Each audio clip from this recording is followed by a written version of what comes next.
So we're gonna do a slightly different video today. I thought today we're gonna try and do something, just something a little bit more chill, something a little bit more, different. I actually, a while back, I did a tiny project that, just kind of like to try something that I talked about a lot at that point, which was whenever I would test out indie games and do that stuff on the channel here. I would always talk about asset flip games and just kind of like how easy it was to make a game very easily and very fast using assets that you got off the asset store, either for free or by purchasing them. And then you would flip them for a profit. So I just kind of like for fun, wanted to do this little project where I would build a PT clone. For people who don't know, PT is a name that a game got a while back. I think it was back in like 2016 or something. Like it's quite a while back.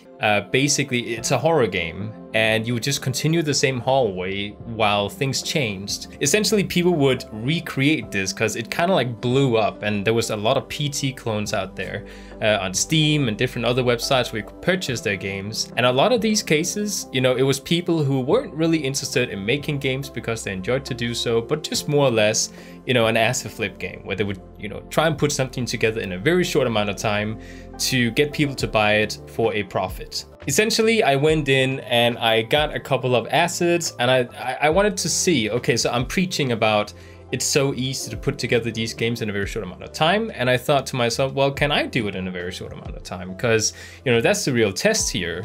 So I started building this project and I recorded it. I was going to do a video, just kind of like a game dev vlog where I would do like day 1, day 2, and so forth.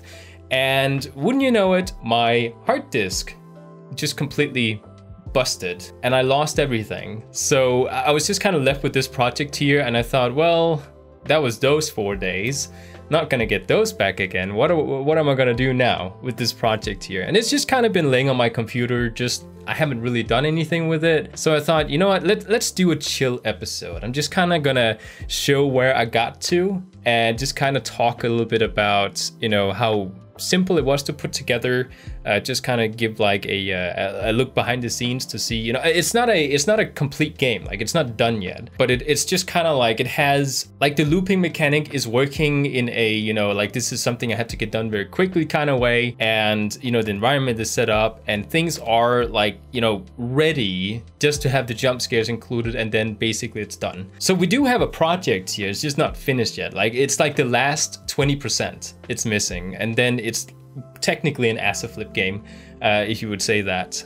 So I just kind of wanted to show what I had here, do something a little bit different today, and just kind of like, let's do something that's not a tutorial. So basically, I just want to say before we get into this though, that of course there's nothing wrong with using assets because they exist for a reason.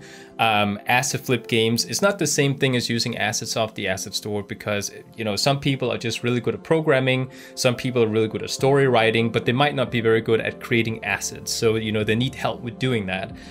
Most indie game companies might have a third-party person that's making assets for them that they didn't make themselves. So, using other people's assets for your games is totally fine. There's nothing wrong with it. It's more about taking assets off the asset store, you put them together, and you spend no effort into putting a story into the game or into the mechanics of the game. And there's not really a story there other than you're looping through the hallway and there's jump scares. You might leave a couple of notes here and there to try and put together a really quick story that doesn't really make sense to the type of game it is. But essentially a asset flip game is just, where the assets are the gameplay. The environment is supposed to scare you, but you don't really put any heart into the story yourself or into the mechanics of the game to make it just kind of like unique. So with that, I have this little PT clone thing that I made, and I just kind of want to show off exactly what this looks like, just with the level and with the UI. And you can actually see I have a guy standing over here on the side. That was actually supposed to be my monster. Again, another free asset off the asset store. But essentially right now you can actually see that I have this level, if I zoom out, that I built. Which is basically just this looping hallway concept, where you go in, you have this hallway, you loop through it, and, there's just kind of like an environment there to put you into this scary mood while you're walking through the hallway. I used 2 separate assets for this, if I remember correctly. Like, it has been a year ago, but I did use 2 different assets. I used a asset for the actual environment with the house. So you can see I have some, some ceilings, I have some floor, I have some walls over there that I put together, and all the furniture is also part of another asset. I can actually go back inside my assets folder and just kind of show it off here. It's called Old Modular House. The first one I used with all the different walls and stuff like that. There's a couple of things like lamps and stuff, but they weren't really that good looking. So I went back and I got another asset pack, which is called House Furniture Pack. And it's a very popular pack that you'll see off the asset store. A lot of indie games you see today, you might recognize some of these assets while you're playing. But essentially you have all these different prefabs. Like, there's a lot of different furniture you can use inside your house just to kind of give it a little bit of a lift up, to enhance the environment. You'll also typically see indie horror games where there is a clock and it's the same time. Like, the time doesn't move. It's just this particular time. In all the different indie horror games you're watching, because they're using the same clock here that is not moving. So, just kind of like to show that there is an environment here and put together really fast. We get something like this, where you have a couple of rooms, you have a curtain that you can like put some jump scares behind. There's a little bit of stuff going on here. You can go into a, a kitchen, and then when you click the door at the end here, you basically get looped back again.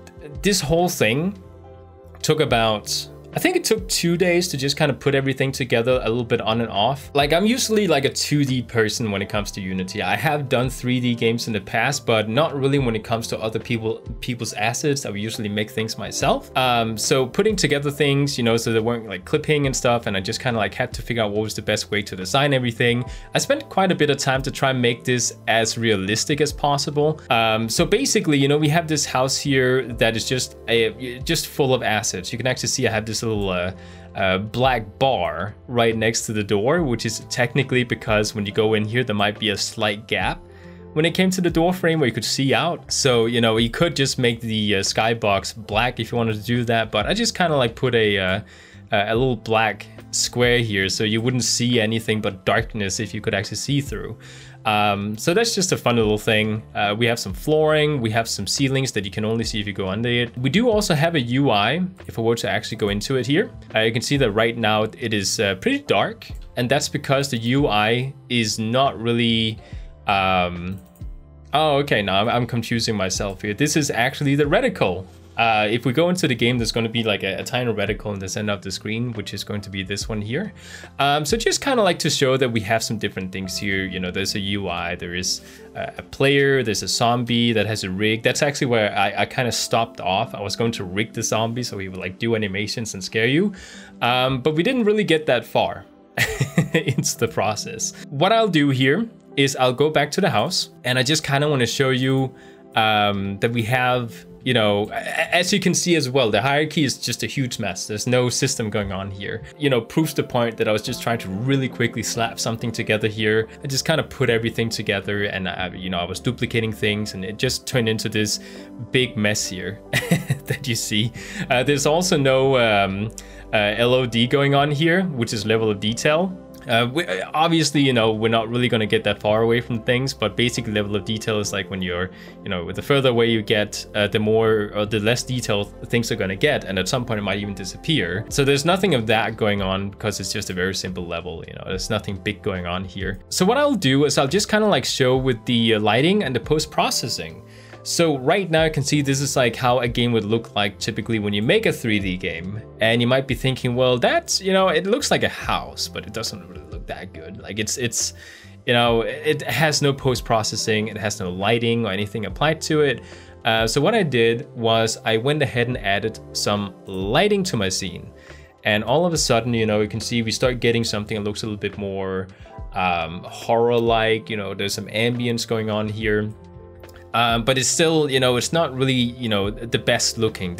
It looks very much like, a very cheap indie horror game, if that's how I should, put it into words. So just if we were to enable post-processing here, I'm gonna go down and do like this, you can see all of a sudden we start getting some filters and some a little bit more of ambience to make this look a little bit more just scary, I guess you could say. Realistic. I don't think realistic is the right word here.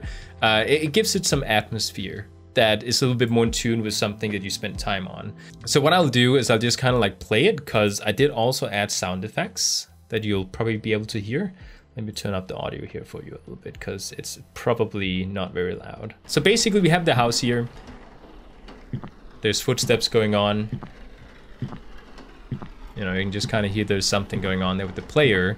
I have a very basic movement script for a 2D controller. I'm pretty sure I didn't use any sort of like physics-based movement for this player here. It is a thing in a lot of games that when you use physics-based movement on your player, when you start moving and you look at things as you're like going around them, you can see there's a lot of like stuttering going on with the game objects. So by not using a physics-based controller, you will actually be able to go around things without them flickering. You know, like it's kind of like, for some reason the camera isn't quite catching up to the player's movement. And of course there is ways you can kind of get around that by maybe updating the physics updates or something inside the game, but by just using transform movement you can get something that looks a little bit more smooth in that sense. So right now you can see that we have, you know, just a basic environment, footsteps going on. We get closer to the window. There's like rain going on outside. It's supposed to be just kind of like creepy, silent, you know, it's a stormy night outside. And you can't interact with the door. It'll actually be locked. I have set up so that you could, depending on the level, toggle the door so they could open and close. It's mostly for these two over here, because these actually lead into something. I don't think this one is open. Yeah, this one's locked. So if we go into this next one here, you can see that we also have a kitchen. Again, just using purchased assets off the asset store. Like I didn't build any of this myself. Whoops, there was actually a glitch here. Oh, we're just kind of like our player is kind of like walking into the chair. See, that's things you would also typically find in a very rushed game, which needs to be fleshed out. Because typically when you find these asset flip games, they haven't been tested, and you can typically do something to bug them out. In that case, that would be this here. If the ceiling was a little bit lower down, you might actually be able to clip yourself outside the ceiling or something. There's also, like in a lot of first-person indie games, when you move around, you get close to a wall, you can kind of like stick your head out. Like there's a bit of, on the left side of the screen, there might be a little bit of clipping so you can see through the wall. It's a very typical thing to see. I can't quite get it there, so I guess I did fix that. But that's also something you'll see in a lot of times in first-person games. So what I can do is I can walk over, interact with the last door, and it's going to loop me back to the start. And this is just like a basic loop. I don't know if I changed it up so that my bathroom door will now open up the second time around. Again, I just want to mention here for anyone who is kind of like sitting there, maybe like, yeah, so that's locked. Might be a little bit scared that there might be a jump scare at some point. There's not going to be, because I haven't incorporated any jump scares or anything into the game. It's basically just this looping hallway that you can walk through. And you can open doors, or one door in this case here, because I locked out the door. So yeah, a very basic mechanic. Like I said, this took me like 4 days in total to set up. I had to do, just a little bit on and off. Like it was a 4-day period that it took me. Did we actually get looped back to the start here? Oh, we did not. So already there's a bug. Again, I have no idea what is going on in the back end, because it's been so long since I actually touched upon this. But it's just kind of fun to see like how you can very quickly put something together. It was 2 days with the assets and the environment, and then it was 2 days to set up the player movement. I did actually build the player movement myself. That was not something that I got off the asset store. I completely made that from scratch. And then I also went ahead and made the door mechanics from scratch, which is technically if you have to make an asset flip game like 100%, typically you would have people download that off the asset store because there would be like a door opening script or something. But, you know, basically just putting together something was, you know, kind of what I wanted to test out to see how long would it take to get to this point. And I've reached the point now where I would just need to take the, actually go out here. I would actually just need to take this guy out here, which we can't see because I disabled all the lighting, and just kind of like animate him into the scene. You know, have his head stick out. You know, the typical thing is that the bathroom door is a little bit open, then you try to like peek in, and then he's like sticking his head out and he closes the door in your face. That's a very typical thing, and every time I see a PT clone, I'm like, you know, that's gonna happen at some point. I played one game on the channel a little while back where I was predicting like 3 or 4 of the jump scares that was going to happen in that game because it was very typical of that type of game. But it was just kind of like fun to to try and like make my own little thing here in a very rushed way. You can even see that I have some things here that are not being loaded at the bottom. And that's probably because I was opening, you know, the door. It couldn't load up the second scene, so it's giving me an error message here. So yeah, like for people who are just curious about wanting to build a game, I think one of the things about this video is to just kind of like prove a point about asset flip games, that when you see something on the asset store and you think it looks very pretty, a lot of people have a tendency to take a game and judge it by its visuals, which you should not do because it literally can be done like that. Just putting up an environment that you bought off the asset store with things you didn't, you know, make yourself, and just setting up some post-processing and some lighting, which takes no time at all. And all of a sudden you have something that looks very pretty. You know, you don't want to go into an indie game and judge its entirety just based on the visuals, because you can very quickly just make something that gives off like a horror mood in this sort of way. Making indie games is an art form. And when you take something like an indie game, basically what you're doing is you're putting your own personal touch into it. You're making something that is unique and something you haven't seen before. And that's the whole reason why we buy indie games in the first place. We want to play something that we don't find in every AAA game out there, because AAA game studios, they make what is safe. They make what works, and they make what we've seen before. So if you want something like a first-person shooter that is basically like, let's say, the new Call of Duty game, you're basically buying it because you like the old recipe for that particular game, but you want something that's a little bit newer, or you want something that has been blown up a little bit more than the previous game. And when you buy indie games, you buy something because you want to play something that gives you an experience that you haven't experienced before. So when you make an asset flip game, you're basically making something that doesn't have a unique story, because you take something that already exists out there, or you just make something very quick, like, you know, you pick up notes and it tells this really low effort story that you're walking through. The assets are not yours, they're made by someone else, so you didn't put effort into the art of the actual game. And when it comes to the mechanics, it's probably a mechanic you've seen before plenty of times, like for example a looping hallway. Like every single aspect of what a asset flip game is the complete opposite of what an indie game is supposed to be. Like, it's not unique in any way, and it's basically a copy of what you've seen before. So in that sort of sense, I think it's more of a shame that you end up making something that isn't unique. See this video as an important lesson in what makes a indie game unique, and why asset flip games are looked negatively upon by a lot of the gaming community, because, you know, at least a lot of the game dev community, because, you know, it has no essence in it when you're making it. So try and make something that has your own unique story, or maybe something that you built yourself, or something that has mechanics that are completely unique. Just like take one of these 3 things that I mentioned and try and make something unique out of it, and, you know, make something that can become your personal art form, essentially. So with that said, I hope you enjoyed this little video, and I'll see you guys next time. At the end here, I'd love to say thank you to all the different patrons and YouTube members who is actually supporting the channel, as well as a special thanks to Kelly Corvey, who's actually sponsoring the channel for the month. So thank you so much. The channel wouldn't be here if it wasn't for all the different members. So thank you so much, and I'll see you guys next time.